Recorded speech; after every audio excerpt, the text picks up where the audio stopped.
May 18th, 2023. It's about to be May 19th, and I've got a serious video while I'm wearing bear hoodie.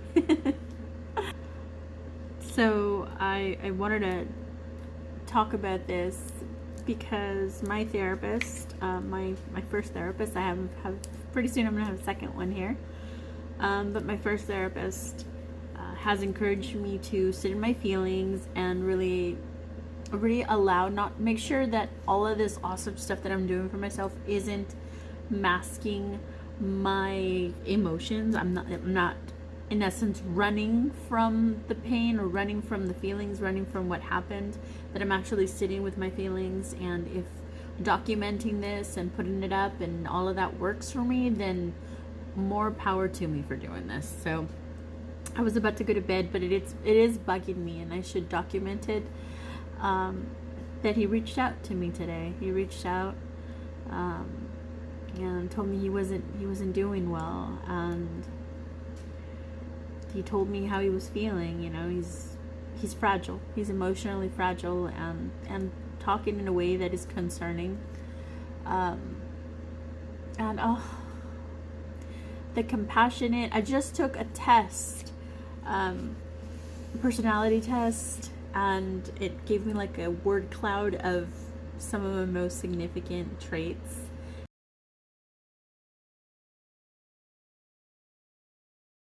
And compassion is like big, you know, the bigger they are, the more they are related to you.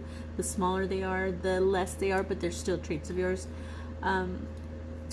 But compassionate and sympathetic were like one of the biggest ones there, and procrastinator. But anyway, and it's true. I just,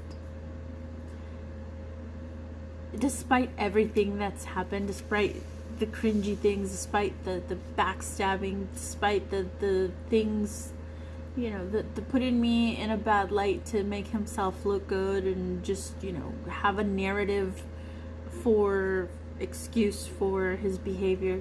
Despite all of that, that is his behavior. That is who his disease has turned him into, because that wasn't who I met, but it seemed like it's a cyclical pattern for him according to close sources. So, you know, let's just, for the sake of saying, that is him, that's who he is. That's not who I am. So there is part of me that's upset. There's part of me that's hurt. Obviously, you can tell by the videos that I've recorded. But there's a part of me that is just compassionate. There's a part of me that, in the grand scheme of life, am I going to look back at the situation and say, oh, but he did this and he did that? Or am I going to say, there was a moment in my life where I was extremely happy with somebody whom I was really compatible with. He seemed really compatible with me, and for a moment there, before everything happened, him and I just had bliss. And so with that in mind, why wouldn't I reach out? Why wouldn't I say, you know, it didn't work out, but it didn't work out, but this person, but when they needed me, when they were at their worst, when they were feeling really down, I was there to say, hey, you haven't been forgotten, you haven't been abandoned, you have support in me, even if we're not together. So I really wanted to say something to him, like when he was talking negative, and he sounds really kind of down, and he says most days he's scared, and it breaks my heart. It breaks my heart because he's textbook bipolar.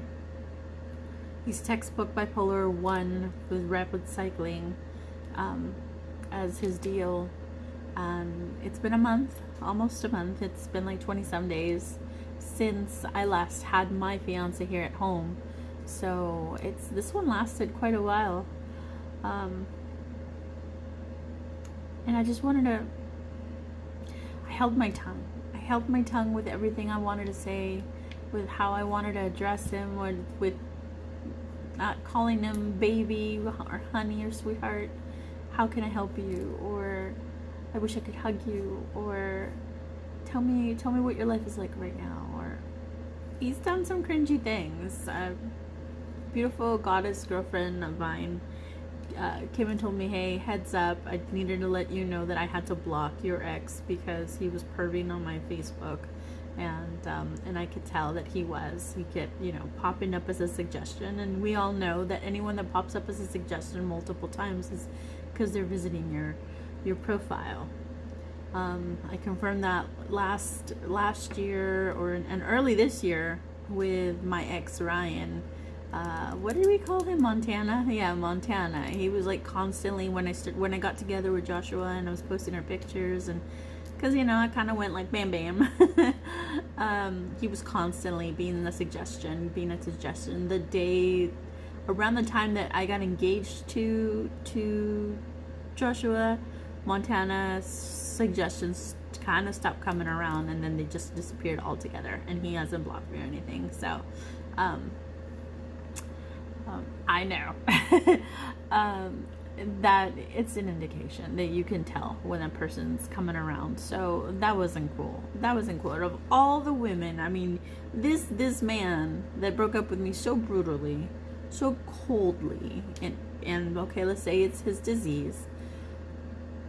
Out of all the women, they just acted like he was married and chained up for years, and all of a sudden he became free and went ahead and gotten everybody, just greedily consumed every woman that he could possibly get, and connect ties and social media so he could just be on that again, despite his feeling down and low and all of that. And out of all the women on social media that you can go and perv on, you're gonna go perv on one of my divine goddess sisters? Really? And that was the lowest of the low, because how hurtful can you possibly get that not only did you just up and abandon my son and I, but just you're so cruel in the way that you went about things. And then on top of that, you want to trespass with someone close to me, a divine sister that's close to me. Luckily, she's amazing. Her and I dated the same guy. I dated him after her. She's got her kids with that one guy that I dated, and that's how we met. Petty Song is about that guy. Her and I just hit it off. She's divine, and such a soul, such a magical creature. And really, Joshua, you're barking up the wrong trees. I mean, you got with an upgraded woman and you got a taste of that, and now you're trying to hit on my girlfriends, trying to perv on my girlfriends. Just, yeah, no, that was like the straw that broke the camel's back for me. So she is awesome. She blocked him immediately, and that's what you do. That's what you do. Homebros got you. But don't trespass like that. Out of all the women in social media, go fucking do something away from my inner circle. So anyways, again, could be blamed on the disease, I suppose. The guy from Polar Warriors just talk about how being bipolar and in a manic episode can make you hypersexual and kind of cringy in that way, and make you not really think about consequences even when it comes to sex and sexual activity, or make you so sexually recluse that you don't want to have anything to do with the opposite sex. So either way, just not cool. But see, this is what I mean. Despite all of those things, when he reached out to me, I just instinctually, I care about him. I want to nurture. I want to say, how can I help you?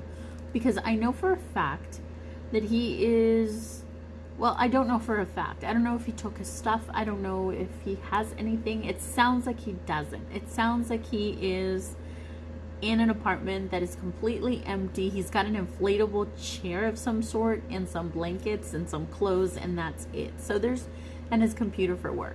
So there's nothing in his home. It's empty. It's vacant. I can only imagine that he's in this 2-3 bedroom, 2-story, 3-story place, like he likes to, townhouse it in Portland, and he's just vacant. He's empty. There's nothing in his life. There's nothing in his kitchen or his living room or his bedroom. There's nothing in his office. There's no life. There's no pets. There's no fiance. There's no child. There's nothing. There's no friends, but the ones he friends online. There's nothing. And it's like, what do you do all day?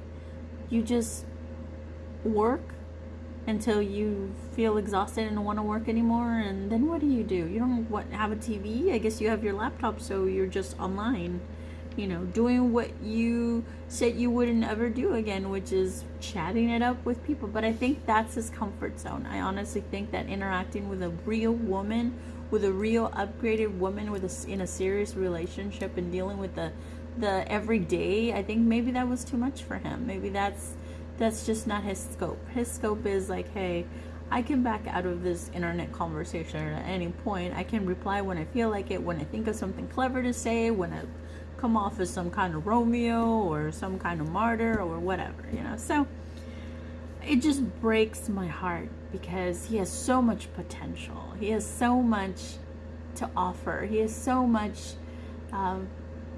I think that before his disease increased the way that it has, it's gotten worse because bipolar is cyclical and it's degenerative. It doesn't get any better, it gets worse over time if left untreated. So I think at one point before all of this, his personality was just beautiful. I bet he was sweet, and I bet he was kind, and I bet he was considerate and loving, and maybe a little needy, maybe on the insecure side. He needed a lot of love. And guess what?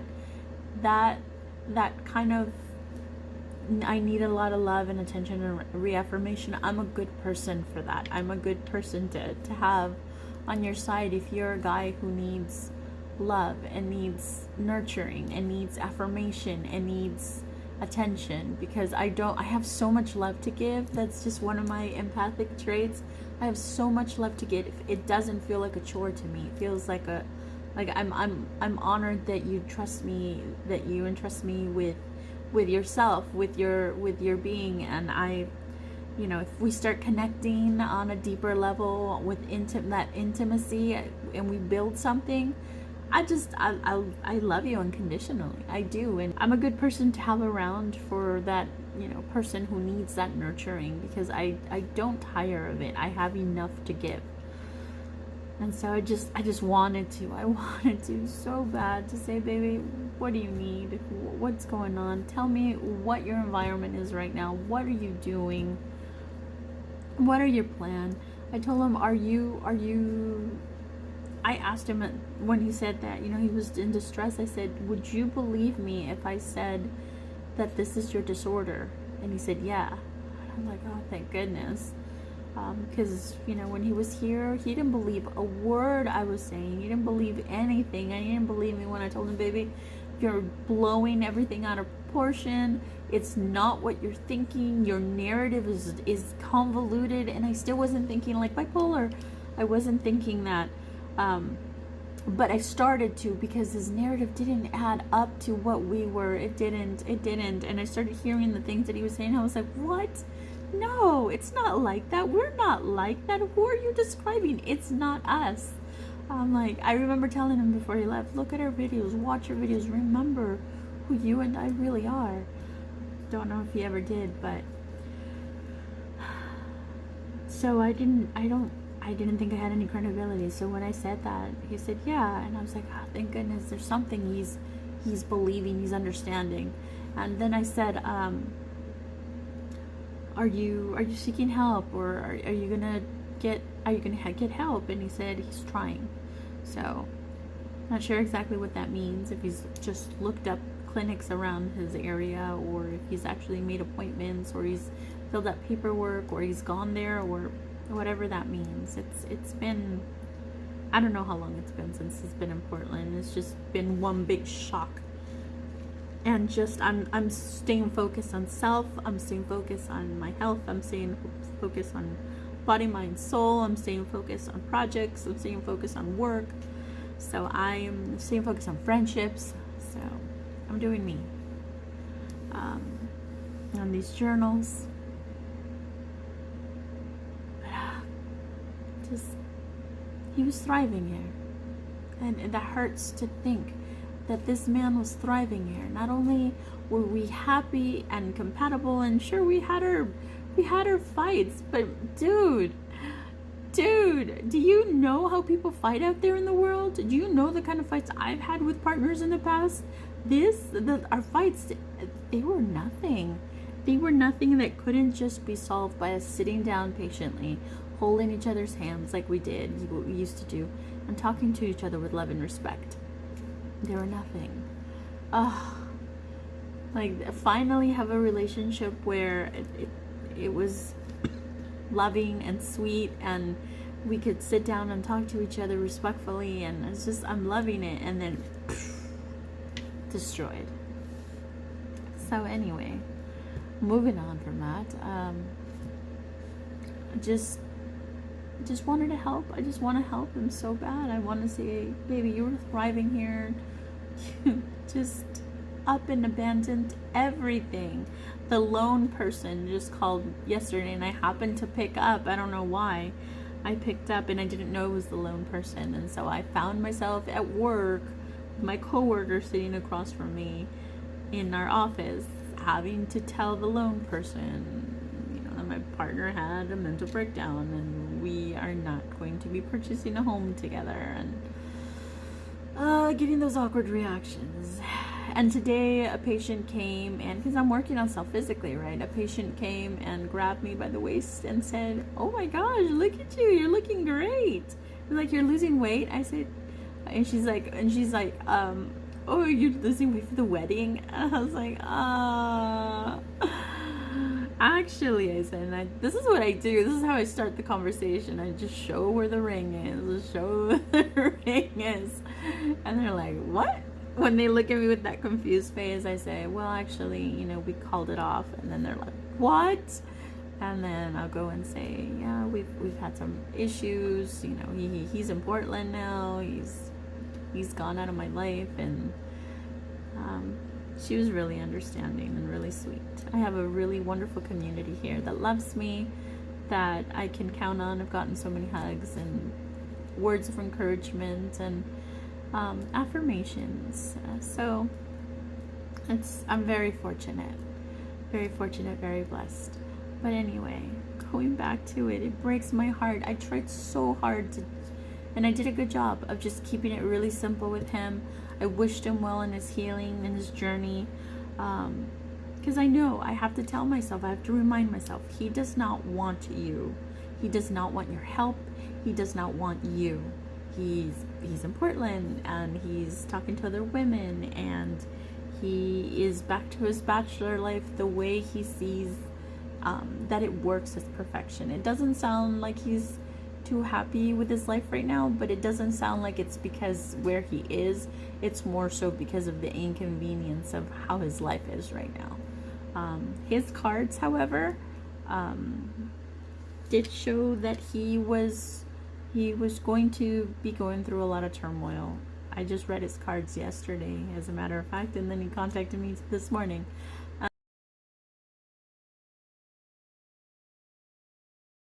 But it showed like that he was going to go through a lot of turmoil with the situation. However, monetary wise, he was going to thrive, because he is that kind of guy. So as long as monetary wise is what makes him happy, then, you know, he'll be satisfied. He'll have stuff. But he's going to go through a lot of turmoil, and it showed me like the deception, and it showed me like there were things that he wasn't telling me that he was doing when he was here behind my back. So it was really sketchy. It was really shady, and that hurts. That hurts because I loved him so much, and I really did believe in us. I believed like this man is gonna be my husband, you know. And he used to call me wifey. He used to call me his future wife, and you know, some of those videos were like, we're gonna be together forever, grow to old. I believed all of that. It's just, you know, you do. After a certain age, I feel like people, I'm under the impression people of a certain age have made their mistakes, have learned and grown, and they're looking for something. They're looking for something real, and that's the way I approach starting a date at this stage in life. I approached it like they're looking, you know, we've done that. We've made the mistakes, we've grown from our mistakes, we've learned. And now we're looking for something real. But I mean, I think that's maybe just me. So I did a good job of just backing out of that conversation and leaving him alone, and you know, focusing on me. Focusing on me, and he's made it loud and clear that I am not someone that he wants around. I mean, he obviously left us, so I have to remind myself of that and just let it be. But yeah, all parts of me are like, baby, it's so frustrating, you're so far away, I can't just go get you and take you to your doctor, you know, or make sure that you're eating right, or taking your blood pressure or your medication. I know you were doing that well, so just want to nurture him. I want to hug him. I want to feel his arms around me, and just I want to kiss him. Just so frustrating. I am no longer his muse, and I need to remember that and stay away and just do me. Keep with the wonderful job that I'm doing on my own, and just it's paying off on different levels, and I gotta be in my feelings, and I still have love for him. So that was real for me. That was like 20 some days ago. It hasn't been quite a month yet, so it's 20 some days ago. Of course I still have feelings. If I said I didn't have feelings, then it wouldn't have been real, then all of that wouldn't have been real. But I agreed to marry this man. You know what I'm saying?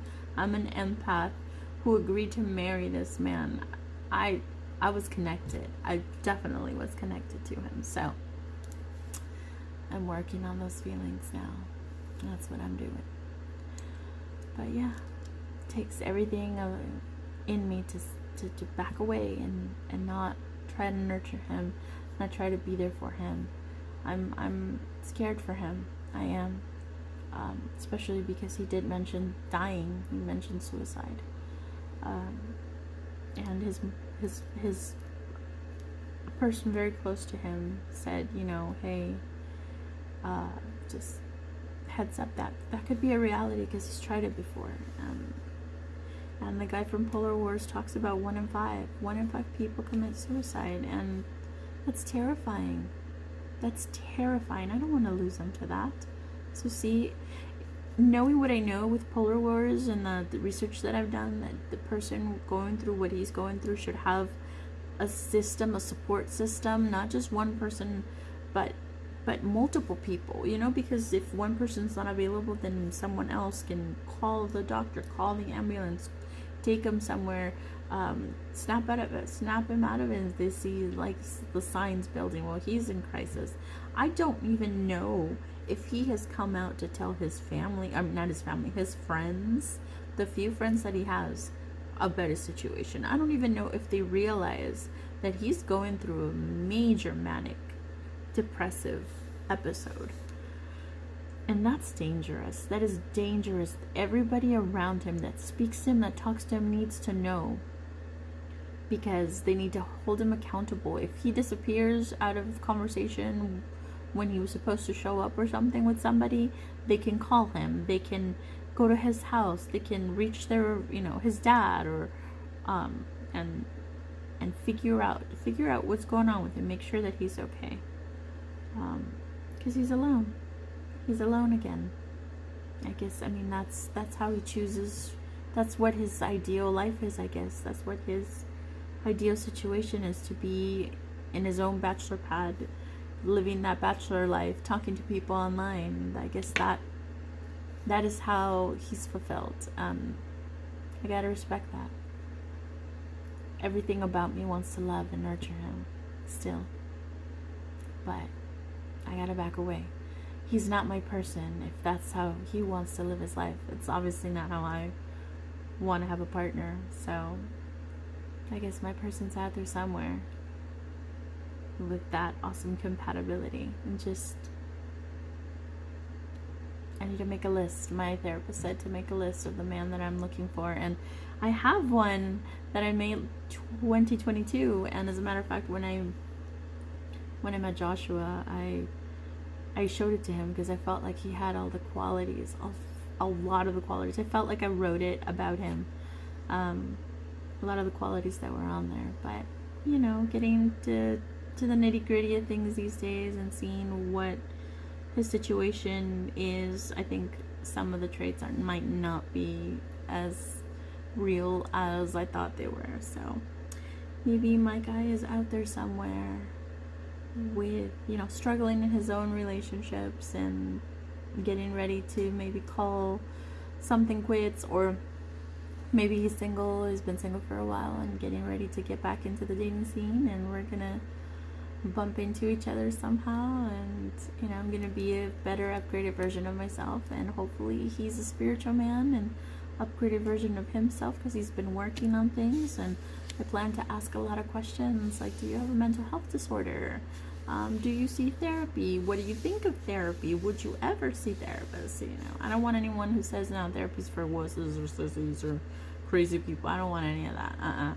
I want an enlightened man, and I honestly think that I might need to date a younger guy, because guys of this generation, guys that are like in their 30s, but even more so like 35 and older, seem to get stuck in this paradigm.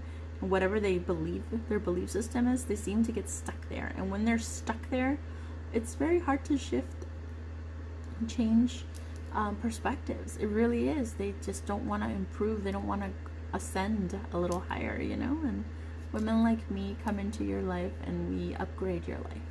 We do, just by the way that we are. So I think I need to date maybe a younger guy who is, you know, a millennial, more adaptable, more, I mean, the younger guys that I've dated in my life, we've gotten along great because they're adaptable, they're spiritual, they're automatically more in tune when they're masculine and feminine, and that's perfect. That's a great balance, a guy that's in tune with his masculine and feminine, and I love that. So maybe a younger guy is in my scope, because, well, for the longest time, that is all I seem to date. And I mean, not by choice, it just happened to be that my chemistry worked really well with a younger man. So I think maybe that's where I need to focus, part of my list of things that I'm looking for. Here, it's tickling me. But anyway, I had to document this, and I can't believe it's almost 30 minutes. Wow, I talked a lot. Love to him. I love to him, and I'm here. If you change your mind and need my support, I'm here for that. I'm here to support you. I'm here to hold your hand, long distance wise. I don't want to hold grudges. I loved him too much to ever hate him. I think he's wonderful. Deep down past all of this, I think he's wonderful. And I really am rooting for him to get the help he needs with everything he's going to have to go through in order to get the proper channels.